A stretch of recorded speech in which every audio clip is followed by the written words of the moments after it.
What's up, Giants fans, Hub watchers, YouTube and Rumble subscribers, Twitter and Instagram followers? It's Kush back at it again with a New York Giants preview video. It is week 5 of the NFL football season, 2021 season. The Giants are going to march into Jerry World, into the Dallas Cowboys home, and face off against them at 4:25 p.m.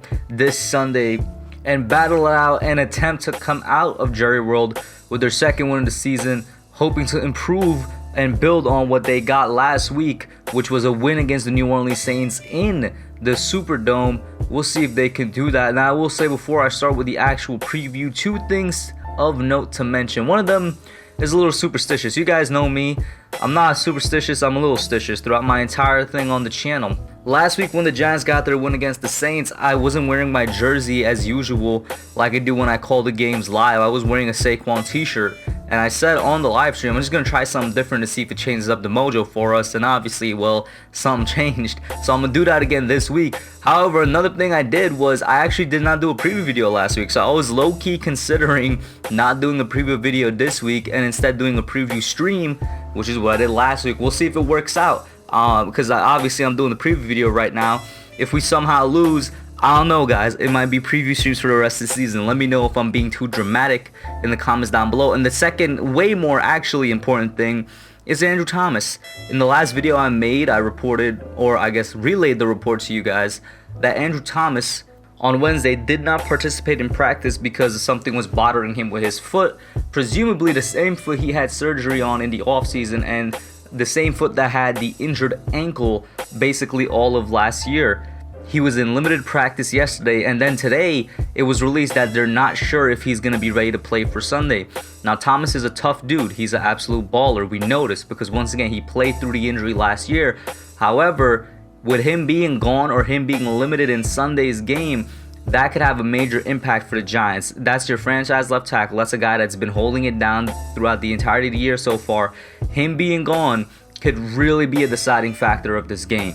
So with that being said, I'm going to go into this preview assuming that Andrew Thomas is available in some capacity, alright? So that disclaimer had to be made there.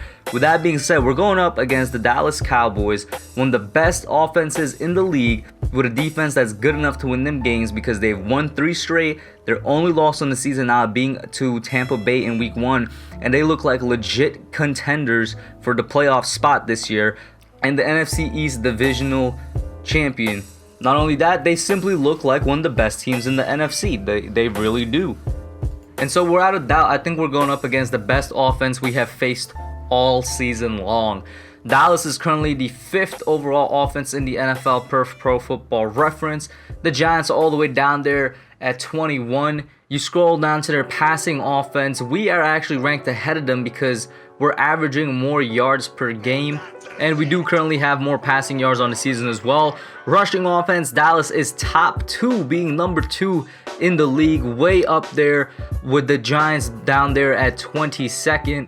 And this is something that you didn't need the stats to look at in order to know that it was going to be true. Of course, we know about Dallas's potent air attack. You got Dak with 2 number 1 wide receivers essentially in CeeDee Lamb and Amari Cooper, with a nice burner in Cedric Wilson and Michael Gallup. Like, their wide receiving core is very stacked, one of the best in the NFL. Their offensive coordinator is very, very good at what he does as well. And their running game, you have Zeke and Tony Pollard, 2 great running backs. Tony Pollard somehow, someway is still underrated in my opinion in the NFL. He puts a lot of work in for that Dallas rushing attack. A rushing attack which, by the way, got most of their 663 yards in the past 2 games, and it's already 4 weeks into NFL season. So think about that for a quick second. And a rushing attack that in the 27 games, essentially, the Cowboys are 27-0, undefeated when they run the ball more than they pass the ball. So even though they have that potent passing attack, they're undefeated and simply outmatch other teams when they could run the ball more than passing the ball. Because why?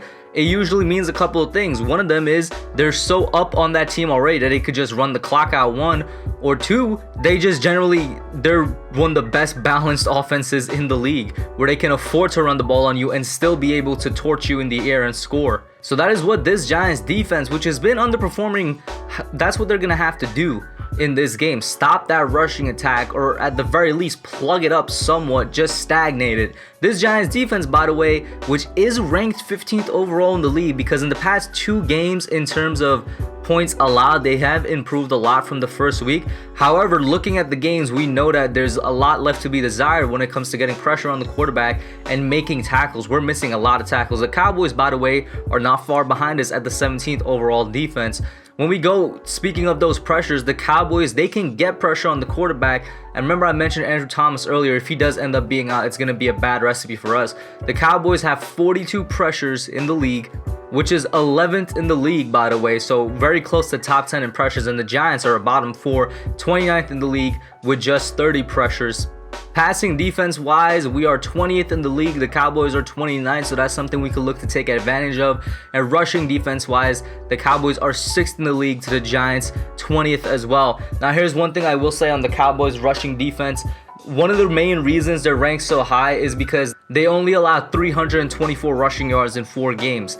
Now this is a misleading stat, because when they're playing opposing teams and they're up on them, teams generally just don't run the ball that much on the Dallas Cowboys because they're behind. They're passing. They're trying to get back in the game. They're trying to score quickly, and they're trying to not make things into a blowout. So because there's like already a smaller sample size than the average team, there's going to be less yardage overall. And now what you really should look at is by ranking it in yards per attempt.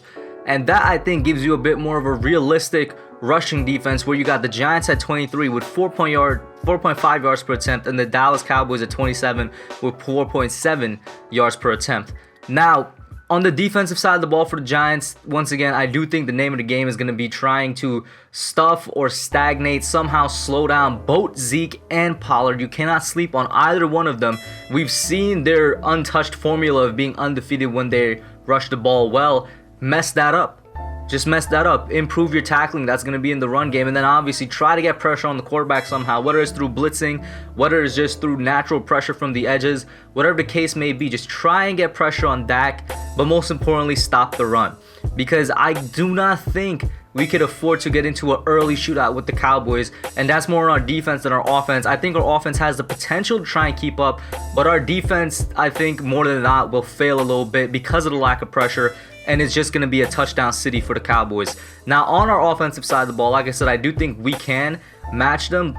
I think we're going to need to score early, and I think we're going to need to get our run game going, basically use Dallas's own plan of attack against them. If we could score early and then get Saquon, and maybe even get Kadarius Toney, maybe even get Daniel Jones, because, bring that RPO involved and stuff. Just get the run game going against the Dallas Cowboys, because once again, it's a misleading stat as to how good their rushing defense actually is.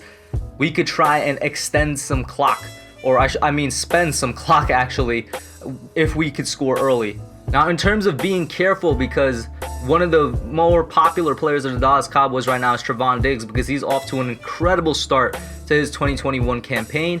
5 interceptions in 4 games, basically averaging an interception and a quarter per game. And the Cowboys defense in general is really good at getting turnovers.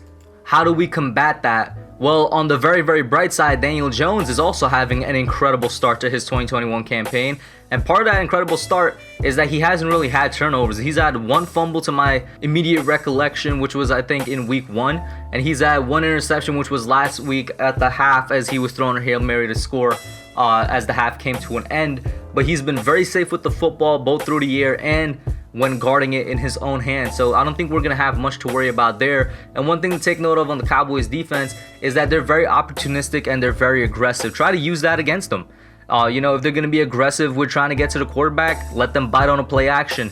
If there's going to be aggressive with trying to jump a route and get an interception, because I'm going to give credit to Trayvon. I think it would be terrible of me as a football fan to not give credit to him. He's doing a great job. However, a good amount of his picks are coming from him and jumping on the route. So Daniel, this is where I'm gonna ask you to please develop some type of fake out with your eyes. Do something that franchise quarterbacks do, and that is fool their defensive backs.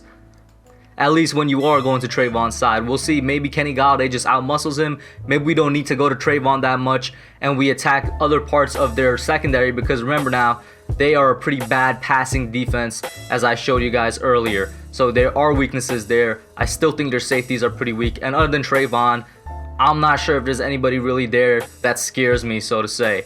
But at the end of the day, I do think the Cowboys are the better team. And I do think they come out with the win. Of course, I'm hoping for my Giants to come out with a win with all my heart. And I'm hoping that all the juju that I'm putting into them by wearing back the same shirt and everything like that comes through. But I do think this will be a win. I think we'll be closer than people expected. Something like, I'd say 30-27 Cowboys win. I do think it's going to be a nail biter. And we certainly have a chance, Giants fans. But as of right now, I'm going to roll with who simply is the better team. Put your thoughts down below. Let me know what you think. Like, share, subscribe. And I'm out. Thanks for watching. Don't forget to like, comment, subscribe, and share. I'll catch y'all in the next one.